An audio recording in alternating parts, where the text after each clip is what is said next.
चौपाल देखने वाला सबला दर्शका ने राम राम सा वही आज की चौपाल में आप चर्चा कर रहे हैं प्रदेश में समेकित बाल विकास योजनाओं का बारे में। आ विभाग जो है खास कर अपना 6 साल तक का टाबरा और महिलाओं का स्वास्थ्य और पोषण ने सुनिश्चित करे है। ई विभाग की बहुत सारी योजनाएं हैं जिसे स्वास्थ्य और पोषण सुनिश्चित किया जावे है। तो कौन कौन सी योजना है क्या एक गर्भवती महिला या धात्री महिला अपना टाबरा का स्वास्थ्य की देखभाल कर सके है। आ योजना के जरिए बिना पोषण को किया सहयोग मिल सके है। और खास ही चर्चा रहेगी कि आप आम जीवन में यानी रोजमर्रा में आप कौन कौन सी ऐसी सावधानी बरता जिससे कि आपनो स्वास्थ्य बने रहे, आपने कोई परेशानी नहीं हो और घर परिवार क्या एक गर्भवती महिला की देखभाल कर सके है जिससे कि एक स्वस्थ शिशु को जन्म हो सके है। और आज सब चर्चा करने के लिए मैं आमंत्रित किया है डॉक्टर मंजू यादव जी ने, जो कि उप निदेशक हैं ICDS माए। मंजू जी थाको बहुत बहुत स्वागत है अपना चौपाल कार्यक्रम में। धन्यवाद। राम राम। बी के साथ ही मैं आमंत्रित किया है स्वास्थ्य विशेषज्ञ यूनिसेफ से डॉक्टर अनिल अग्रवाल जी ने। डॉक्टर साहब ठाकुर भी बहुत बहुत स्वागत है चौपाल में। नमस्कार। जी कि आज की चर्चा आप कर रहे हैं प्रदेश में समेकित बाल विकास विभाग की योजनाओं का बारे में। तो मंजू जी आपसे आज जानना चाहा कि भाई एक बालक का सर्वांगीण विकास में आ विभाग क्या योगदान कर रहा है। समेकित बाल विकास सेवाओं का मतलब है कई सारी सेवाएं एक ही मंच पर उपलब्ध कराना जी। तो बच्चे के सर्वांगीण विकास के लिए आवश्यक है कि जब से माता गर्भ धारण करे तभी से उसका ध्यान रखा जाए। तो गर्भ धारण के दौरान माता की स्वास्थ्य जांच और उसको पोषण परामर्श देना। जब शिशु का जन्म हो जाए तो संस्थागत प्रसव के साथ साथ उसके जो समय से टीके लगने हैं, टीकाकरण। उसके पश्चात जब शिशु 6 माह पूरा कर ले तो उसको स्तनपान के साथ साथ ऊपरी आहार का पोषण परामर्श। और जब बालक 3 से 6 साल का हो जाए तो उसे खेल खेल में शिक्षा प्रदान करना। तो यानी कि स्वास्थ्य जांच, स्वास्थ्य एवं पोषण परामर्श, बच्चे को खेल खेल में शिक्षा और उसका समय पर टीकाकरण, ये सारी सेवाएं हम आंगनवाड़ी केंद्र के माध्यम से सुनिश्चित करते हैं। तो बहुत सारी सेवाएं एक मंच पर उपलब्ध कराना हमारे विभाग की मुख्य सेवा है। और खास करके आप भी सुनिश्चित किया जावे है कि जो टाबर की बढ़त हो रही है वो शारीरिक और मानसिक रूप से सही तरीके से हो रही है कि नहीं हो रही है। ये जन्म के बाद की बात है और जन्म से पहले यानी गर्भवती का गर्भ में भी टाबर की जांच सुनिश्चित की जावे है कि बिको मानसिक और शारीरिक विकास सही तरीके से हो रहा है कि नहीं हो रहा है। अनिल साहब था से पूछना चाहूँ कि ज्या कि थे स्वास्थ्य विशेषज्ञ हो तो आपका मायना में एक स्वस्थ व्यक्ति ने आप क्या परिभाषित कर सका कि सिर्फ आप शारीरिक स्वास्थ्य नहीं ज़्यादा ध्यान में देवा या मानसिक और व्यवहारिक ज्ञान भी इमें ज़रूरी है। जी बहुत ही अच्छा सवाल आपका है पूजा जी। और जो व्यक्ति है स्वस्थ, खाली बीमारी का ना होना ही स्वस्थ नहीं है बल्कि उसका संपूर्ण विकास हो जिसमें कि वेलबींग हो, न केवल सामाजिक, मानसिक और शारीरिक सभी चीज़ें जिसमें समाहित हो, उसी व्यक्ति को स्वस्थ व्यक्ति कहा जा सकता है। जी जी कि आपने मातृ वंदना योजना है, बोलो जावे कि गर्भवती का गर्भ में ही आपने टाबरा के स्वास्थ्य की देखभाल करनी चाहिए। तो जो योजना निकली है प्रधानमंत्री मातृ वंदना योजना, तो मंजू जी ई का बारे में बताओ कि आ योजना अपनी गर्भवती महिला के लिए क्या लाभ दे। पूजा जी जैसा कि हम जानते हैं कि गर्भावस्था के दौरान माता को सही पोषण मिलना बहुत आवश्यक है, तभी वो एक स्वस्थ शिशु को जन्म दे सकती है। तो कई बार ऐसा भी हो सकता है कि आर्थिक संकट के कारण भी जो हमारे परिवार हैं वो उस गर्भस्थ माता की समुचित देखभाल नहीं कर पाते हो। तो इसके लिए उनको आर्थिक प्रोत्साहन देने के लिए प्रधानमंत्री मातृ वंदन योजना शुरू की गई है। उसमें हम गर्भवती माता जब वो आंगनवाड़ी केंद्र पर पंजीकरण करा लेती है और कम से कम एक प्रसव पूर्व जाँच करा लेती है तो उसे 2000 रुपये की आर्थिक सहायता उपलब्ध कराई जाती है। और इसके पश्चात जब बच्चे का जन्म हो जाता है, टीकाकरण हो जाता है और उसके जन्म का पंजीकरण हो जाता है तो 3000 की एक मुश्त उसको आर्थिक सहायता उपलब्ध कराई जाती है। यदि द्वितीय संतान के रूप में उसे लड़की होती है तो द्वितीय संतान के रूप में लड़की होने पर 6000 की एक मुश्त आर्थिक सहायता देने का प्रावधान किया गया है। तो जो भी 1 अप्रैल 2022 के पश्चात यदि द्वितीय संतान के रूप में लड़की हुई है तो उसका 30 जून 2023 तक आप आंगनवाड़ी केंद्र में पंजीकरण करा के और जो आवेदन है वो भर सकते हैं और द्वितीय संतान पे लड़की होने पे भी इस आर्थिक सहायता का लाभ ले सकते हैं। ये पूरी तरह से DBT है, मतलब जो आर्थिक लाभ है वो महिला जो लाभार्थी है उसके खाते में राशि हस्तांतरित की जाती है। जी, सीधे ही महिला लाभार्थी का खाता में मिले और इसे प्रोत्साहन भी मिलेगो कि आप जो बच्चा बच्ची में जो अंतर है भी ने कम कर सका और लोगों की जो चाहत है लड़की की जिन्हें आप बोझ समझा वो भी खत्म हो जाएगा और स्वास्थ्य तो सुनिश्चित है ही कि 6,000 रुपया मिल रहा है तो महिला खुद को भी ध्यान रख सके है प्रसव के बाद में और अपने होने वाली संतान के लिए भी पोषण सही तरीके से सुनिश्चित कर सके हैं। जी, इसी के साथ साथ मैं बताना चाहूँगी कि राजस्थान सरकार ने भी अपनी फ्लैगशिप स्कीम के रूप में एक इंदिरा गांधी मातृत्व पोषण योजना शुरू की है। जी। तो उसमें जो द्वितीय संतान है चाहे वो लड़का हो या लड़की हो उसके ऊपर ये लाभ दे है। तो 3 किस्तों में हम 6,000 रुपये उनको उपलब्ध कराते हैं कि प्रथम जब उनका रजिस्ट्रेशन हो जाएगा आंगनवाड़ी केंद्र पे तो 1,000 रुपये की आर्थिक सहायता देंगे। इसके पश्चात वो ANC 2 ANC हो जाएंगी तो उसको फिर 1,000 रुपये की सहायता दी जाएगी। और तीसरा जब संस्थागत प्रसव होगा तो लड़का होने की स्थिति में उसे 4,000 रुपये की आर्थिक सहायता दी जाती है और यदि लड़की होती है तो जो हम प्रधानमंत्री मातृवंदन से 6,000 रुपये की सहायता देंगे तो वो उसको उपलब्ध होगी। तो इस प्रकार से भारत सरकार और राजस्थान सरकार दोनों जो है हमारी माता का समुचित पोषण सुनिश्चित करने के लिए प्रतिबद्ध है और पूरा प्रयास कर रहे हैं। एक सवाल आया कि भैया जब 2 योजना है तो कहीं एक व्यक्ति यानी एक महिला दोनों योजना को फायदा उठा सके हैं जो अपना प्रदेश में ही है? जी, जो प्रधानमंत्री मातृवंदन योजना वो प्रथम संतान पर दे है। हाँ। तो पहली संतान होती है तो उसका लाभ आप प्रधानमंत्री मातृवंदन योजना के तहत ले सकते हैं जी। और जो दूसरी संतान होती है तो उसके तहत इंदिरा गांधी मातृत्व पोषण योजना के तहत आप लाभ ले सकते हैं। और यदि द्वितीय संतान के रूप में लड़की होती है तो उसमें हम प्रधानमंत्री मातृवंदन योजना के अंतर्गत ही 6,000 रुपये का उसको आर्थिक लाभ दे सकते हैं। तो भाई बात तो सही है कि भाई महिला अपना खुद का भी स्वास्थ्य की देखभाल कर सके जो राशि आपने मिल रही है और अपना टाबर की भी देखभाल पूर्ण रूप से कर सके, क्योंकि कई बार लापरवाही हो जाए कि जब महिला गर्भवती है तब तो आपा सब लोग पूरा ध्यान रखा हाँ, लेकिन प्रसव के बाद आपनो ध्यान सिर्फ टाबर पे होवे महिला पे नहीं होवे, जो बहुत ज़्यादा ज़रूरी है कि एक गर्भवती का प्रसव के बाद भी धात्री महिला की सेवा आपने करनी चाहिए। डॉक्टर साहब जी अनिल जी आपसे पूछा कि भाई रोज़मर्रा की ज़िंदगी में अगर कोई गर्भवती महिला है तो कई छोटी छोटी चीज़ों को ध्यान रखे जिससे भी इन्हें स्वास्थ्य लाभ मिल सके। जो बहुत छोटी छोटी चीज़ें हैं पर बहुत महत्वपूर्ण है, जिनका कि अगर ध्यान रखा जाए तो हमको हर बार बच्चा गर्भावस्था का जो परिणाम होगा वो जीवित जन्म होगा और अच्छे वजन वाला बच्चा पैदा होगा उसके लिए, और माँ भी सुरक्षित रहेगी। बिल्कुल।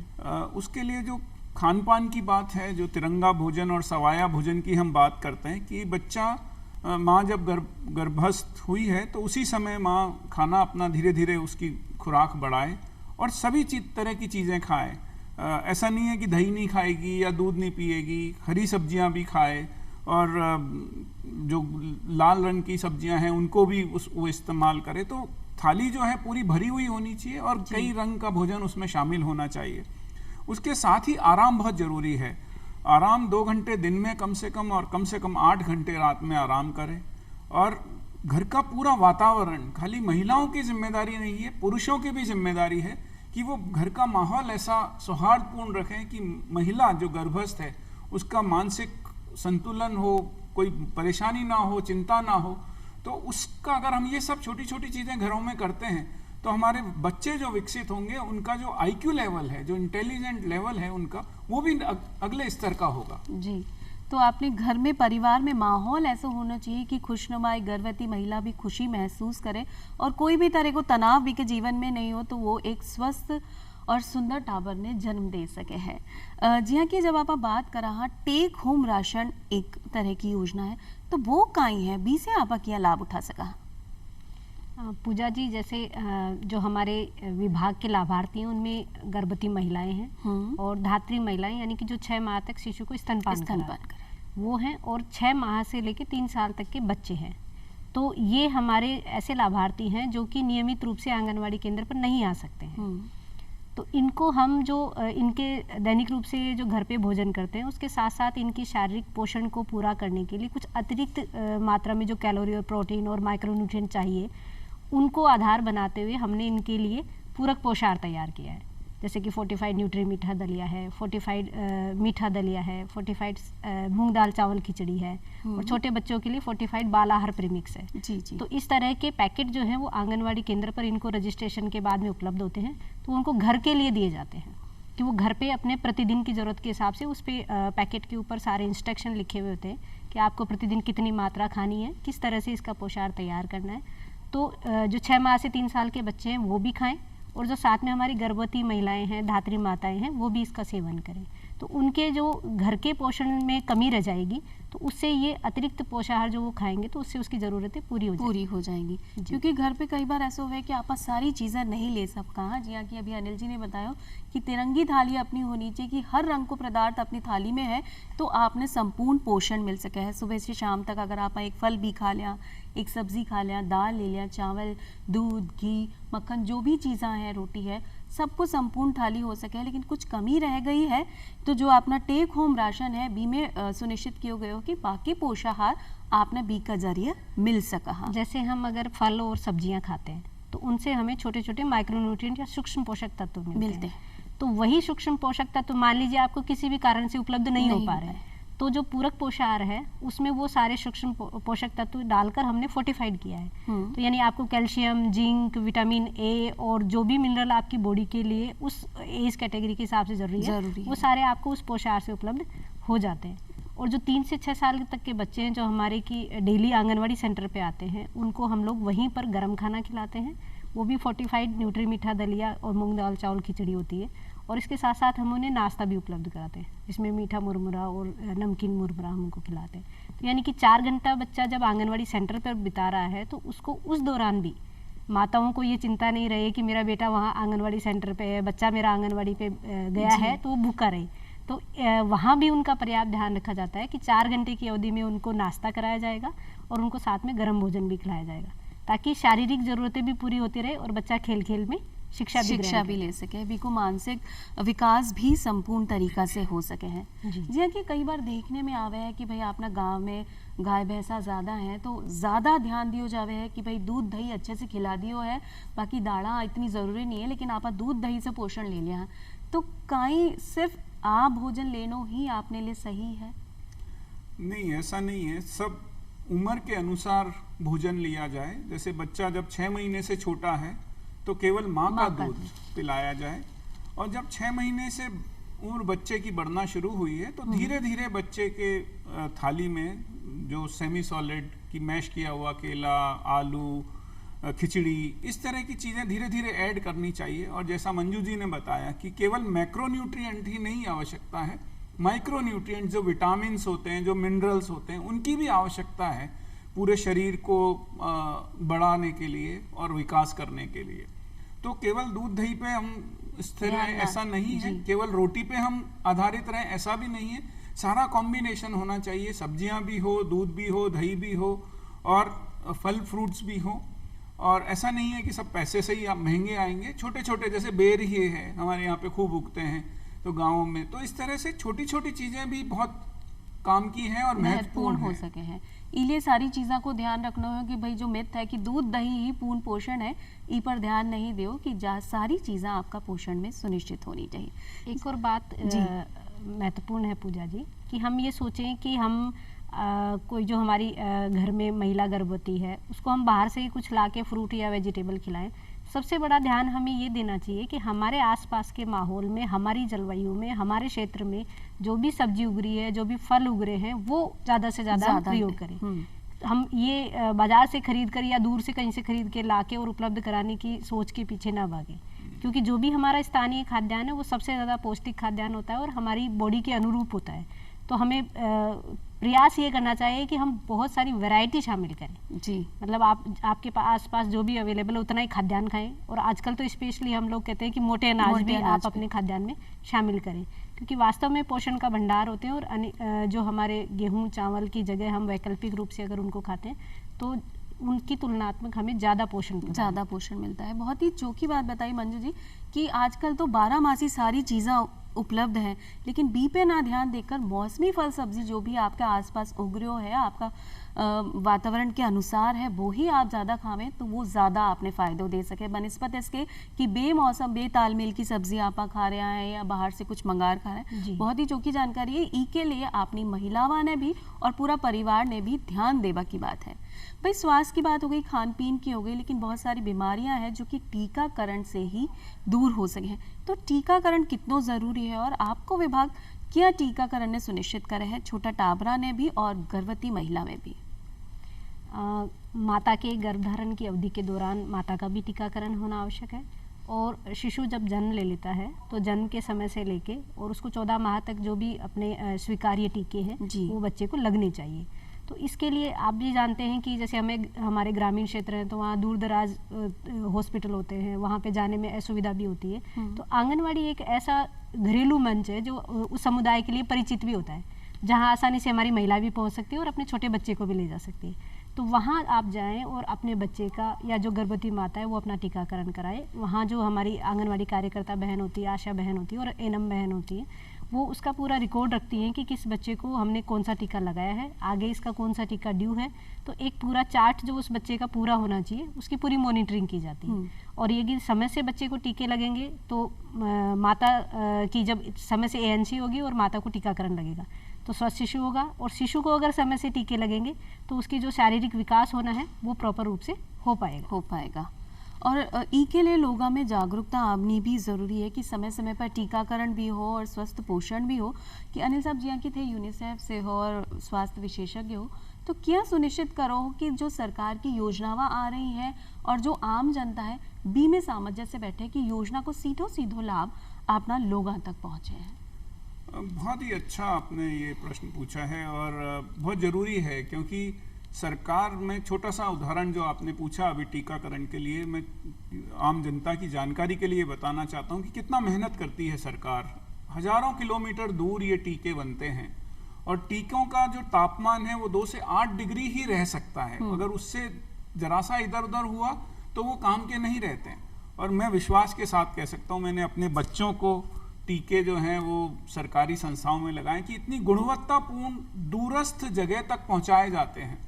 आप सोचिए वहां से चल के और गांव तक पहुंचना, हजारों किलोमीटर की यात्रा टीका करके, और 2 से 8 डिग्री के टेम्परेचर में पहुंचता है।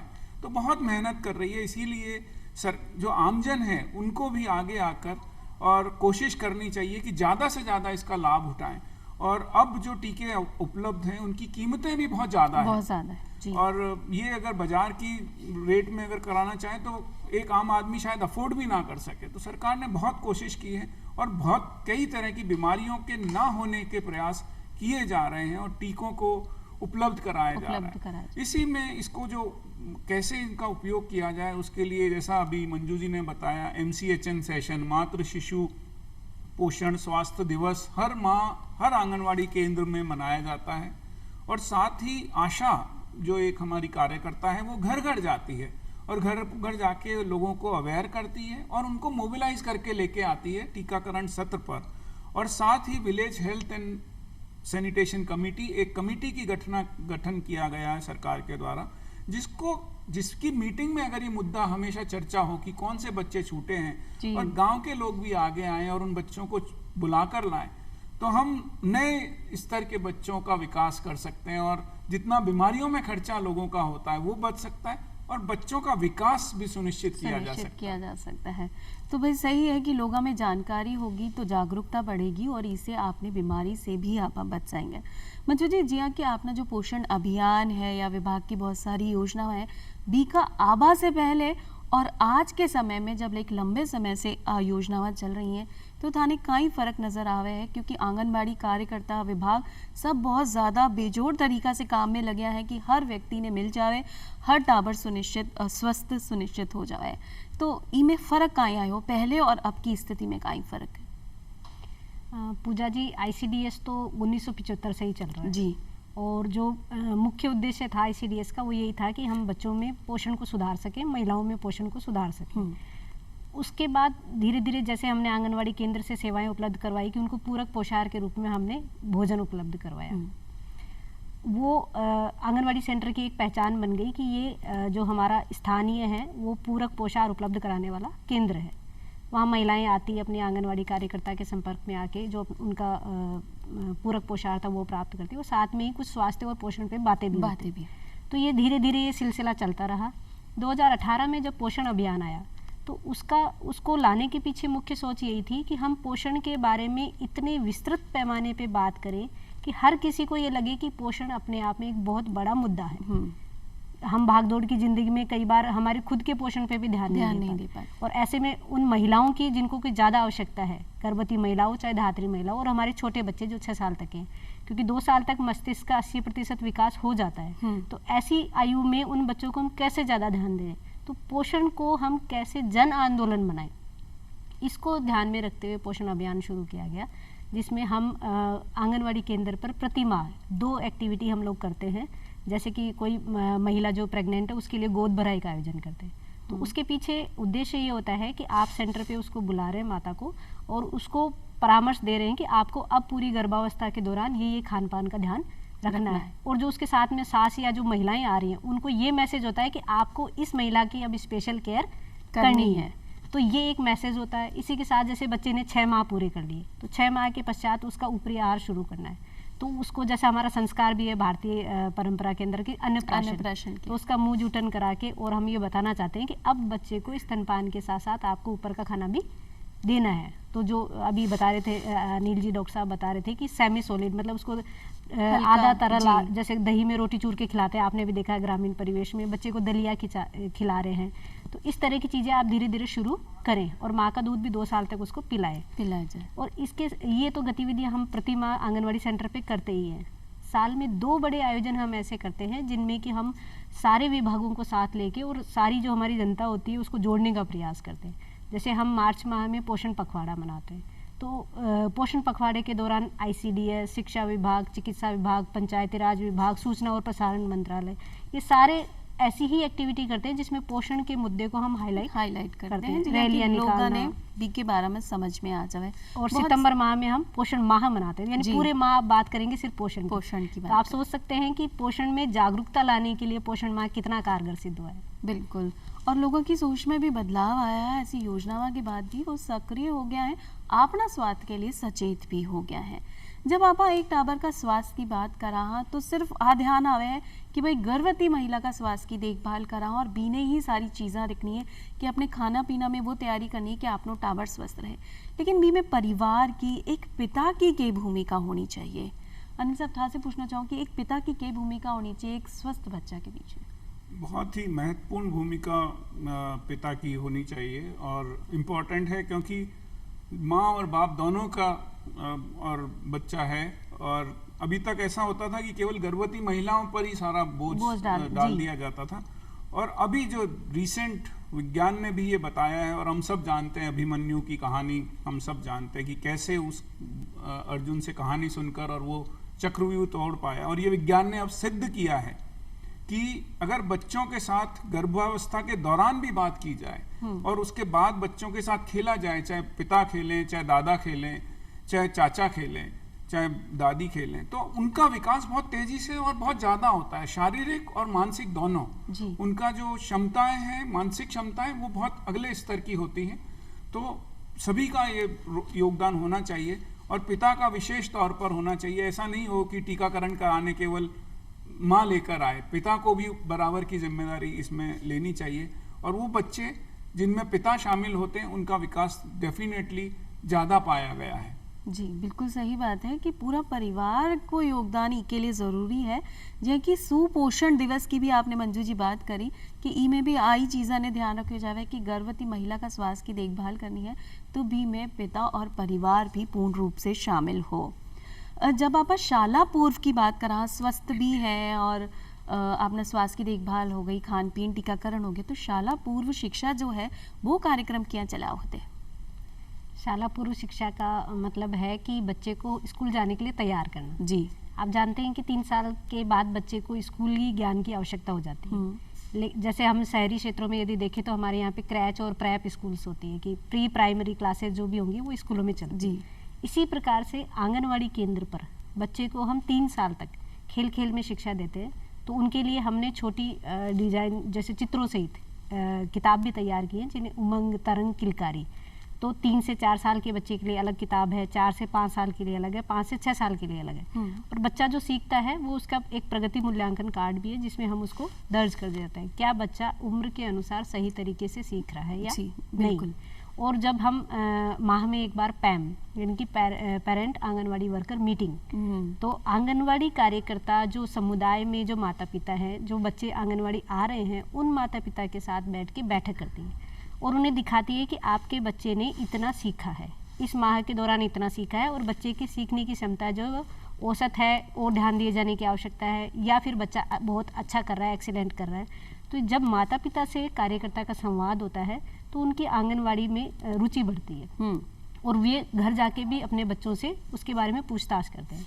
तो बच्चे 6 साल के जैसे होते हैं तो वो स्कूल में जब एडमिशन लेंगे तो उनका एक प्राइमरी ज्ञान तैयार हो जाता है, मतलब एक आधार तैयार हो जावे है जिन्हें आगे बढ़वा में परेशानी नहीं होवे। जी हाँ, कि आपने पास समय की थोड़ी पाबंदता है तो मंजू जी थे आया और अनिल जी थे आया, और आपको जो विभाग है आंगनबाड़ी वो बहुत अच्छे से काम कर रहे हैं, और था दोनों ने आना पर और ती चोखी जानकारी देबा के लिए था दोनों ने धन्यवाद। और आज मैं चाला हमारा दर्शकों से विदा लेवा, फिर मिलांगा एक नई जानकारी के साथ, तब तक के लिए राम राम सा। राम राम।